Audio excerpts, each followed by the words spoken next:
I think it's almost impossible to walk around the valley in the eastern end when Half Dome is in view and not look at it. How do you not look at it? Like every time I go to Mirror Lake, I bike up there, I'm kind of staring at the pavement when I bike up there, and I park my bike and I stand up and I just look up at the thing, and it's like, jeez, okay, it's huge. I'd forgotten how big it is. And I feel like that happens to me at least once a week with Half Dome. Think about where Half Dome actually is. It's at the far end of the valley. Think about all the things that are starting to accrete on one's imagination.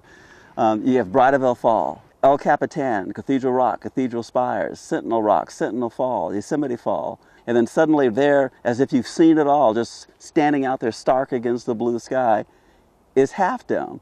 It does appear to be almost a kind of design, but it's the happenstance of erosion that things worked out that way. The first geologist to interpret Half Dome kind of assumed that the other half of the dome just cleaved away in one catastrophic event. And that would be kind of a neat, tidy story for how it formed. But we really don't think that it formed that way. There's really not any evidence for that. So instead, it's a more typical geologic story where there are several different things going on over really long time periods. Basically, there's glacial erosion, steepening the faces, and there's this process of exfoliation and rockfall from the sheer face that just slowly change the shape of that rock formation through time. Everyone has that sense that it's unique, that there's something literally singular about it. There's no other place, no other object like this on the face of the earth. I think that's part of the charisma. I mean, let's face it, that's what we're really talking about. Some rocks have it and some rocks don't. And Half Dome is charismatic. You can, in probably 2 lines, make an image of Half Dome that somebody on the other side of the world will recognize as Half Dome. I mean, it's that distinctive of an icon. It's still just a mirror. It's just a reflection of the power that Half Dome has on our imagination, that we try to duplicate or replicate, that power in little trinkets or medallions or what have you. Because people recognize that when they hold that thing, they're holding to some degree an aspect of Yosemite, a dimension of Yosemite. There's something about the shape of it, the size of it, and also how nature itself has composed how we see it. I mean, that's the thing that's so important about this. It's not Half Dome viewed from other angles. From almost any other angle, it doesn't really look like a Half Dome. I can't say what it does look like because it sort of has a unique appearance from all those other angles. Talking to people on the trail who are hiking right behind it, this huge, overwhelming presence on their left, and they don't even realize it's Half Dome. And they're going, well, how far is it to the top? Well, it's right there. Oh, that's Half Dome? What did you think it was? But it doesn't, they just have that one mental picture of it. Half Dome is perfectly inaccessible, being probably the only one of all the prominent points about the Yosemite which has never been and never will be trodden by human foot. And that's a quote from Josiah Whitney in 1870. 5 years later, it got climbed by George Anderson. I think that was a dare more than anything else. Well, a lot of it's the sheerness of it. It just looks so impossible from all directions that I think that attracts people, and they really feel like they've done something when they do get up there. And it's hard work. Let's just face it. Let's just cut right to the chase there. It is difficult. It is hard as far as your heart and lungs. Even if you're in good shape, it's still taxing. It's a heck of a hike. People always ask, well, how many miles is it to Half Dome? And miles don't matter. It's 5,000 vertical feet. So it's a physical challenge, but it's a delightful hike. It's a spectacular hike because you get to walk by Vernal Falls and Nevada Falls, and you get to walk through Little Yosemite Valley. It's kind of like this natural staircase, leading you up to Half Dome. But then, boom, you arrive at the subdome, and there's the cables right in front of you. And because you're looking straight at them, they look really steep. And it's funny to just sit up there and listen to people. People get up to that point, and they're breathing hard. And they pop over the top of the subdome.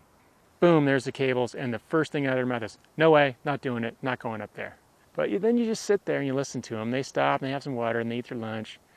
And 95% of those people go ahead and they keep going and they do it. And then when they get down, you listen to those same people again, and they're just high.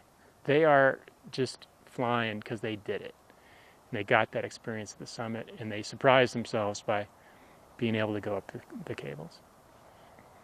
It's an exposed place.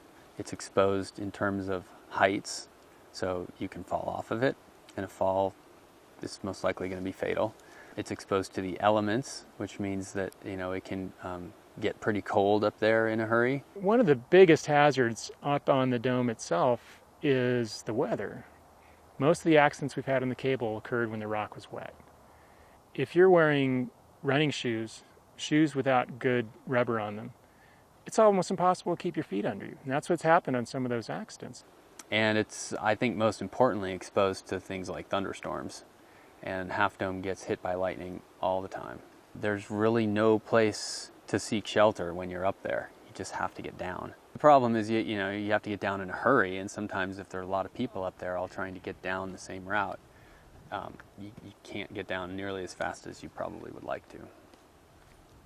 Any chance of rain, any chance of lightning, just save it for another day. Go enjoy some other part of the park. Go for a hike farther up to Merced. Do something. That's not the place to be. Half Dome presents a lot of classic dilemmas in wilderness management. We're getting a lot of first-time visitors to wilderness up there, which is great.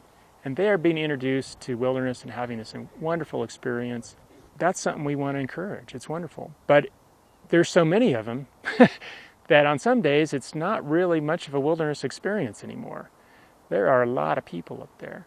There's no way to say to yourself, I'm alone in this world when you're hiking a Half Dome. There's people in front of you, there's people behind you, there's people beside you, there's people that you pass as you're making your way up, there's people that pass you as you're making your way up. You know, so there's this collective movement towards elevation and illumination when people are walking to the top of Half Dome. And where else do you have that, except in that sacred sense of people in a pilgrimage? A high percentage of the people up there aren't even hikers. They don't do this routinely. They may not have ever hiked that many miles in their life. And for some reason, when they come to Yosemite, they think that's the thing to do. You know, it does seem, just from me talking with people that hike the trail, that a lot of the people up there, this is like a big milestone in their life in some way. There's more to it than just reaching the top of Half Dome. It's accomplishing some goal, or it symbolizes something in their lives. Or people telling me stories about how Half Dome changed their life just because it was the thing to do, but it introduced them to the wilderness and it turned them into a wilderness lover and a hiker, and they went on to do that, you know, the rest of their life. I met a cancer survivor once who was determined to get well enough to climb Half Dome. A lot of people try and do it before they reach a certain age.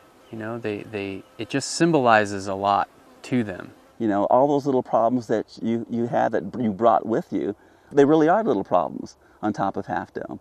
You know, so I think that's one of the reasons why people go up there. It's not just so they can have that view looking out, it's that clearer view looking within. I think that just kind of lends to the aura of the whole thing, that, you know, it's almost kind of magical in some ways, and that's not something I usually say as a scientist, but Half Dome does evoke emotions, you know, and feelings and interests on a whole scale. I think that's why it appeals to artists and scientists alike and everybody in between. You know, it's got some kind of appeal for everybody.